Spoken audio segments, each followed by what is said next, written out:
6. Vitality. 10. A measure of how much vitality you possess dictates your perseverance and health. Mana. 10. A measure of how much mana you possess dictates your maximum mana capacity and how fast you recover your magical power. Endurance. 10. A measure of your durability and stamina dictates how much punishment you can take and how long you can perform activities without running out of stamina. Strength. 10. A measure of your physical might dictates how much force you can exert with your body. Agility. 10. A measure of your speed and finesse dictates how fast you can move, react and sense. Magic power. 10. A measure of your magical prowess dictates the power behind your spells and magical abilities. Specialization. Alchemy. All alchemy skills improve 50% faster. All alchemy skills are 25% stronger. Abilities. Inspect. Inspects the target, providing relevant information to the user. The level of inspection can be increased with skills and knowledge.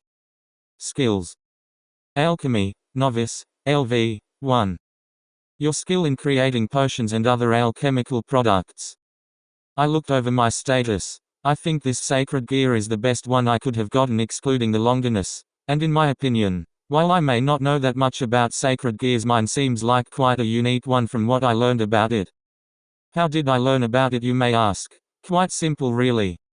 This sacred gear started me with the ability Inspect. Its function is quite simple. For example, if I use it on this desk, for example. Wooden desk. A wooden desk. It is fairly sturdy and durable.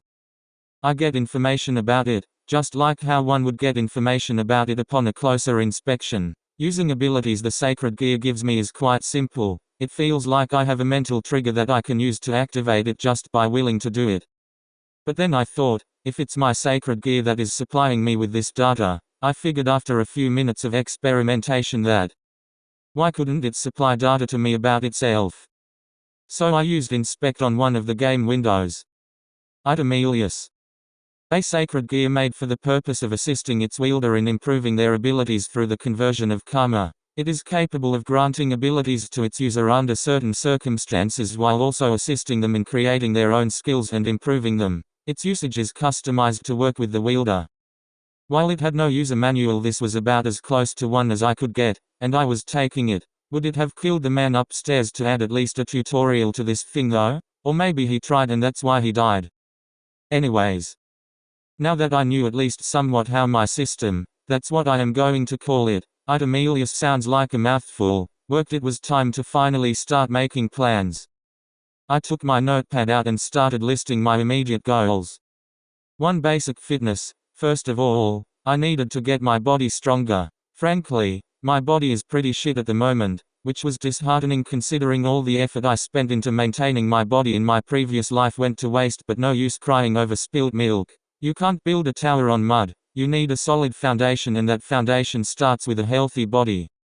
2. Alchemy for dummies. I need to learn how to use my alchemy, how it works, and most importantly how to abuse its mechanics. 3. You a wizard, hopefully, figure out how to cast magic, alakazam and all that stuff. Alright, let's get started immediately. Right now, I already know how to use alchemy, or I guess I have a sense for it. When I got the alchemy skill, I also got knowledge on how to create potions too, like the information was downloaded into my brain. And best of all, this method for alchemy was similar to Skyrim. Well, at least in terms of its mechanics anyway. The process is still fairly different. The foundation to potion creation of the inherent alchemical value of every material. What was this alchemical value, you ask? It is what I decided to name the most important foundation of potion creation. Everything, well, almost everything has a degree of alchemical value, and it also has its own alchemical properties too. For example, with a little experimentation, I discovered that a red apple, from the fridge, has the property of health restoration, but its potency compared to something like, let's say, ginseng is lacking because its alchemical value is rather low. Putting that aside for now, I needed a base of operations, or my own alchemist's lab. I cannot call myself a true alchemist if do not even have a proper lab after all. For that I chose the basement, fairly empty, spacious and out of view in case something explodes.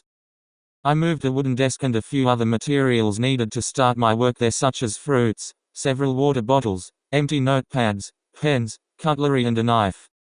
Using my newfound knowledge of alchemy, I started painstakingly carving a complex magic circle into the wooden desk with the knife. This would be the alchemy circle responsible for refining the alchemical property of the ingredient so that it would be usable.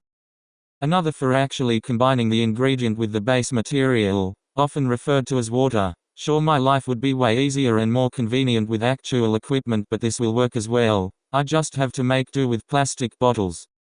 Then I started my first attempt at making a potion, making sure to note down the details as I went about it too. First was refining my ingredient of choice, an apple, using my magical power. My sacred gear also gave me an instinctual sense of on how to use my mana. I pulled on the energy within myself and used it on the magic circle as started lighting up. And through the connection with the magic circle, I started refining the property I knew the apple had while breaking the apple down to its alchemical property. I could feel it drain my mana, stamina and patience, but I persevered. The last step was mixing the apple into the water, aka the base material, using the magic circle, and voila! My first try at making a potion was a success. Yes, it was rather lackluster, being a minor healing potion that could probably only heal a few small cuts over a minute, but it was quite a decent first try for someone who didn't know magic existed hours ago.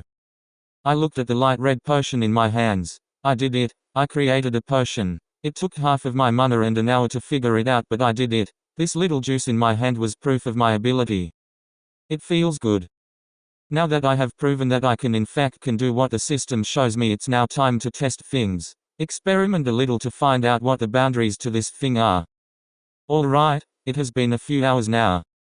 I am definitely going to have stomach problems. You see, you can discover the alchemical property of an ingredient by tasting it too, and I spent a bit of time eating things. For example, a handful of flour. I had to swallow too. No being a little baby and only licking it. A whole handful of flour down the gullet, and a whole raw egg, with the shell, and a pine cone, and you get it, I ate some things my body does not condone eating. I am probably going to shit my guts out later, but it's gonna be worth it. With some examples of ingredient effects, all of which I have noted down, and a little speculation on what ingredients can have which ingredients, I started doing some more alchemy. In the span of several hours, I was able to create 4 more potions, which also increased the level of my alchemy too. Alchemy, Novice, LV1, has leveled up. Alchemy, Novice, LV1, Alchemy, Novice, LV2. Anyway, through a little experimentation, I was able to create these potions. Minor Healing Potion 2.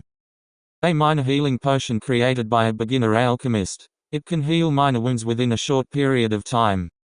Again, this one was made with milk and tomato this time, so it was slightly more effective and a lighter pinkish color. I call this recipe Health Potion version 2, the second revision of the health potion. I will probably keep improving upon the formula. Replacing water with milk seems more useful for health potions. But now though, this potion was a step in the right direction. Minor Stamina and Slowness Potion I.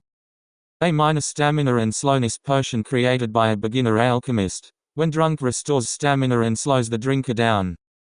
This, kids, is what happens when you make a potion and don't fully know what aspects you are working with. I used honey and flour, which caused it to have the slowness aspect as a side effect. If I was a better alchemist, I could probably stop that from happening, but for now it isn't. Regardless, stamina is definitely a step in the right direction. And then I managed to get it right. Minor Stamina Regeneration Potion I. A minor stamina potion created by a beginner alchemist. When drunk, increases the stamina regeneration rate of the user. I made sure to note down the recipe for this success. I knew I was going in the right direction with honey, just had the wrong aspect. Since I also knew that regenerating my mana took a bit of time as well, I decided to not risk it and muddle the pot by adding something else. And the last one was a hit as well. I decided to take no risks with this one as I had already learned the aspect from eating a whole tea bag of green tea. Minor Health Regeneration Potion I. A minor health regeneration potion created by a beginner alchemist. When drunk, increases the rate at which the user recovers from injuries. Now then, why was I aiming for these 2 specific potions? Well, It is because I am awfully curious about how stamina and health regeneration will affect physical training is all. Oh yeah, it's all coming together. Grumbly. Oh yeah, it has been a while since I last ate actual food and not handfuls of ingredients, and all of this alchemizing and mana spending has made me nearly starve. I better eat something before I drop dead. AN.